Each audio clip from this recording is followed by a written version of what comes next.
Buen día, mi nombre es Mario Hernández y yo les voy a explicar la etapa final del análisis en un compilador, la cual es análisis semántico. Para empezar, tenemos que entender lo que es semántica. Semántica es el estudio de la interpretación, el sentido o significado de las oraciones. Aplicándolo al tema de compiladores, se entiende que la semántica le va a dar sentido al código fuente, le va a dar un significado a cada variable que ha sido declarada y también se le va a dar valores, un sentido a los valores que se le han asignado que se le ha asignado a cada variable. En esta etapa se finaliza la creación de la tabla de símbolos. Acá se revisa el programa fuente para encontrar errores semánticos y en la estructura de cada operación que se está evaluando. Eh, También se va a analizar la correcta escritura de cada operación. Se entiende que en esta fase se va a interpretar el árbol sintáctico que ha sido creado anteriormente de tal manera que se pueda representar gramáticamente. Es decir, interpretar los símbolos y los tipos de símbolos.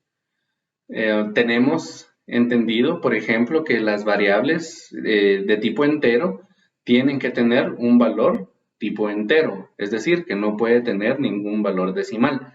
Por ejemplo, una variable tipo entero no puede tener asignado un valor como 3.1, por ejemplo. O también se entiende que una variable tipo char no puede asignársele un valor entre comillas, sino la forma correcta es declarar la variable tipo char y asignarle un valor encerrado entre apóstrofes.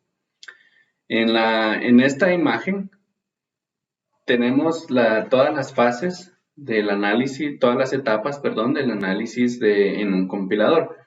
Se empieza por el programa fuente, el cual entra a un analizador léxico. Aquí es donde ya empieza la generación de tokens y estos tokens van a ser evaluados en el analizador sintáctico. En este analizador sintáctico se empieza la creación del árbol sintáctico y también la tabla de símbolos. Se va evaluando cada token hasta finalizar cada uno de los operadores o símbolos que se están evaluando según la expresión ingresada y luego se mueve hacia la etapa final que es el análisis semántico. Acá se va a evaluar cada token que haya sido posicionado e ingresado de manera correcta para que la operación se pueda llevar a cabo.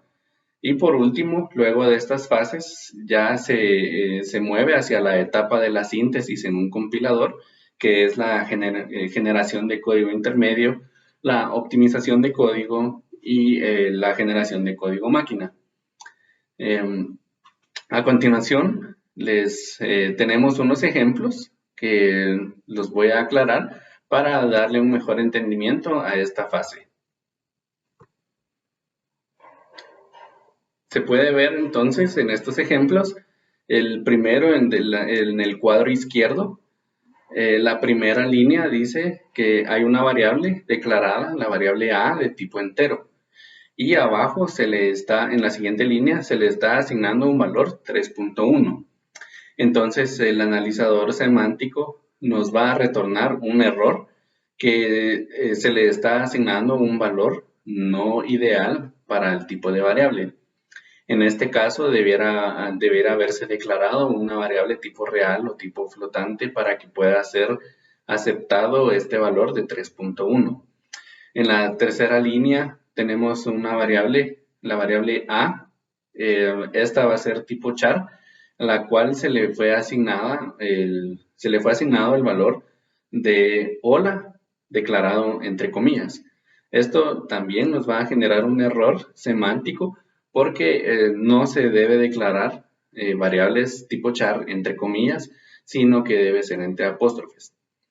Y, por ejemplo, en las últimas dos líneas se tiene que la variable tipo entero, la variable A, se le está asignando una variable, un valor igual a Mario. Entonces aquí va a depender mucho del tipo de valor que va a retornar o de lo que se esté operando. ¿Por qué? Porque la variable Mario sí está declarada correctamente, no tiene espacios, no está entre comillas, no está entre apóstrofes. Entonces esta variable tipo entero A puede que reciba un valor de tipo entero y puede que no. Esto ya va a depender de los valores que han sido ingresados por el usuario que va a estar manipulando el programa. En el cuadro del lado derecho se tiene la expresión x igual a variable 1 menos 1 más variable 2 menos variable 3. Esto se ingresa en el analizador léxico, que es donde se van a generar los tokens, y luego se ingresa a la etapa del analizador sintáctico, que ya va a ser lo que se muestra, que es el árbol sintáctico.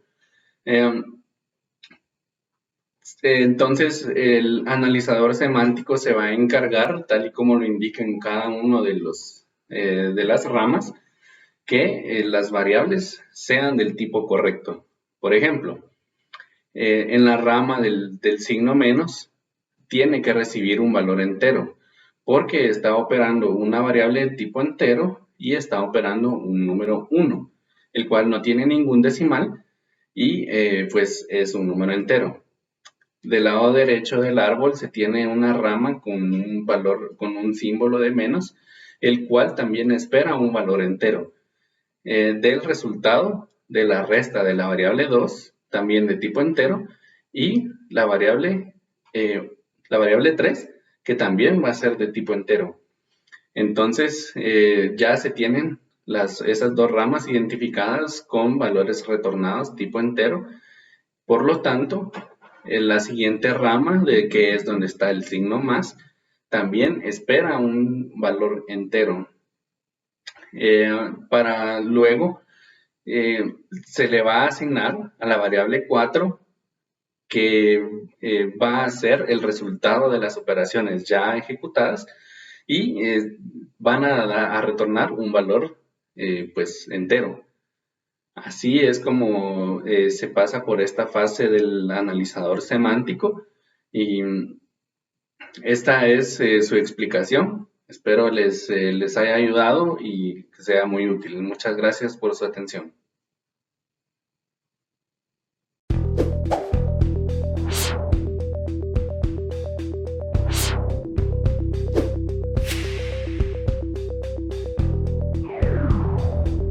Ya en este punto vamos a entrar en un nuevo tema que es tipos, y vamos a ver una primera implementación que sería chequeo de tipos. Existe una segunda implementación que es inferencia, pues que veremos posteriormente.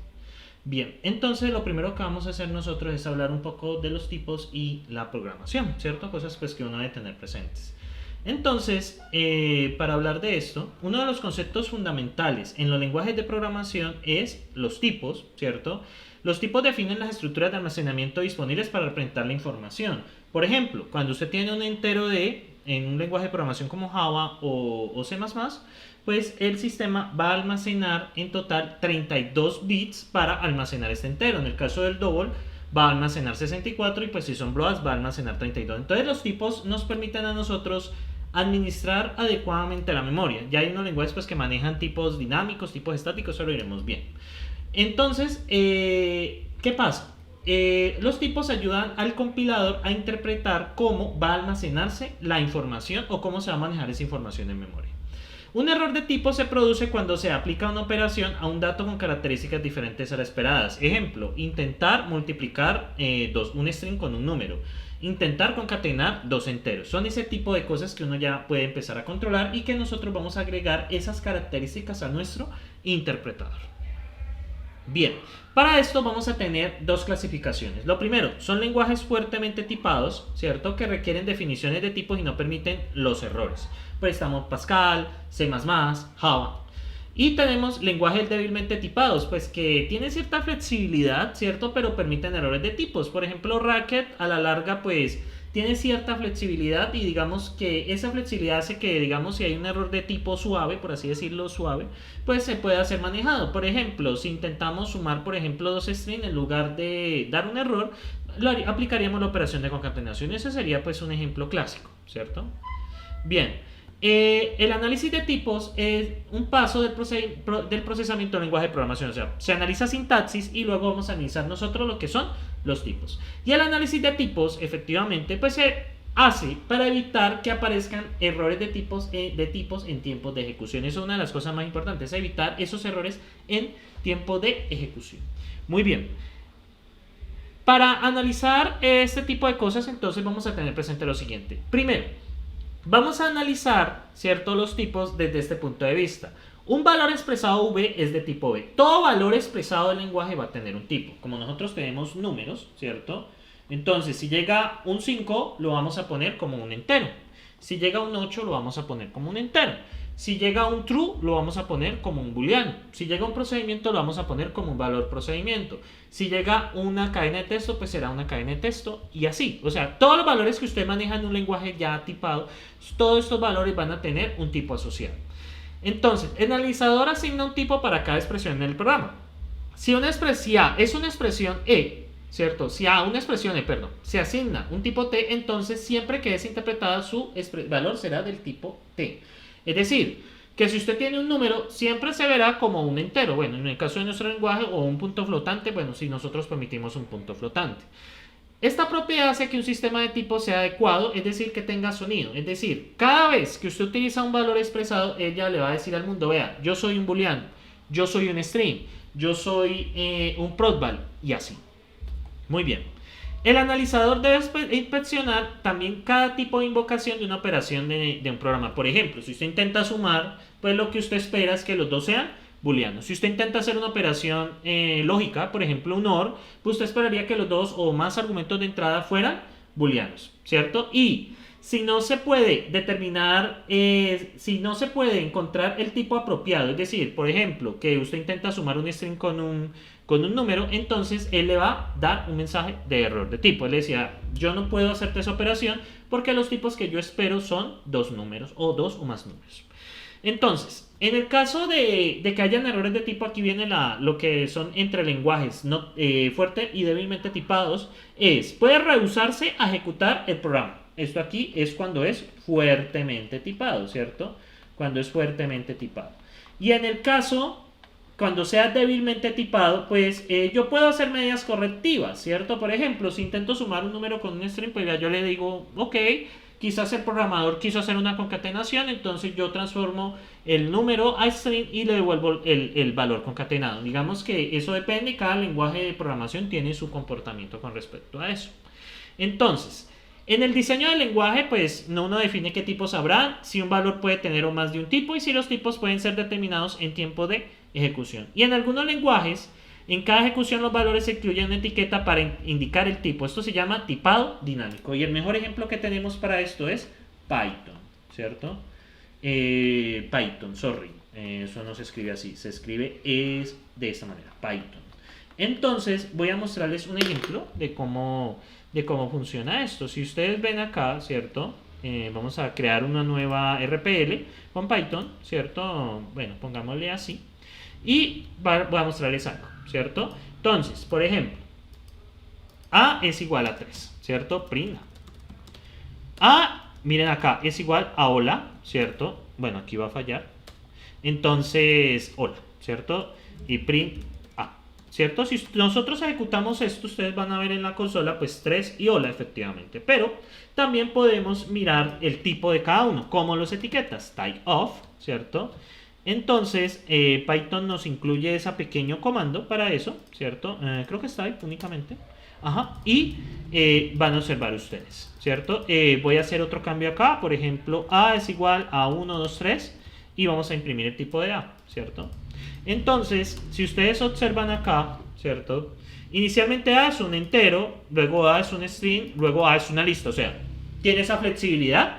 Y por eso se llama tipado dinámico. Es decir, yo no le digo al principio, como en el caso de C++ o Java, que declaro la variable y le digo el tipo de entrada. No, acá yo sencillamente declaro la variable y a medida que se va ejecutando, entonces yo le puedo asignar la etiqueta de tipo. Esta etiqueta de tipo implica que hay una reasignación del contenedor en memoria. Eso pues hay unas optimizaciones que hay internamente en lenguajes como Python o JavaScript, por ejemplo, que pues permiten hacer esto, ¿sí? Entonces es de tener en cuenta.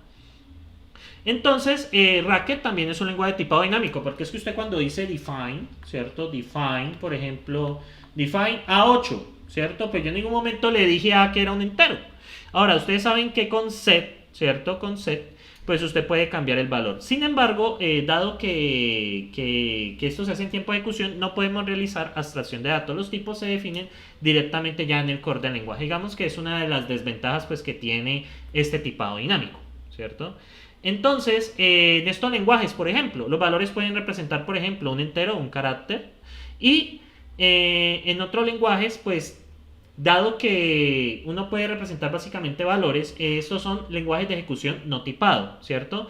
Y estos lenguajes de ejecución no tipado, pues normalmente no detectan operaciones inapropiadas. Usted, por ejemplo, puede sumar un string con un valor y le va a dar algo.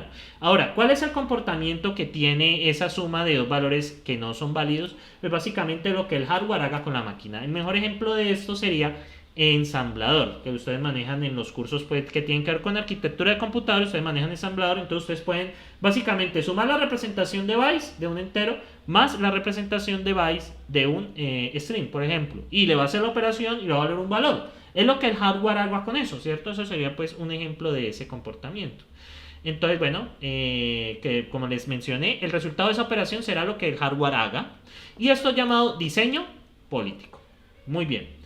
Entonces, en los lenguajes tipados se evitan las dificultades anteriores analizando el programa antes de la ejecución. Es decir, vamos a revisar sintaxis y vamos a revisar tipos. O sea, vamos a hacer dos análisis. Entonces, cuando realizamos esto se llama chequeo de tipos estáticos. Esto lo hacen lenguajes como Java o C++, donde se declaran directamente los tipos. Y si un error es detectado, entonces el analizador podría producir una advertencia, un warning. Por ejemplo, cuando usted intenta hacer, por ejemplo, una división una división entera de punto flotante, por ejemplo, le va a advertir, vea, esto no era flotante y no entero, entre otros. Y puede, advertencia, como les mencioné, insertar un código de revisión o rechazar el programa. Lo que se suele hacer en la mayoría de casos en los lenguajes que son fuertemente tipados, cuando hay un error de ese tipo, decimos, no, corríjalo y con mucho gusto hacemos la compilación. Muy bien, entonces, de acuerdo a esto, muchachos, vamos a entrar ahora a modificar nuestro interpretador para añadirle el soporte de tipo. Vamos a trabajar sobre el interpretador de asignación, cosa que haremos a continuación.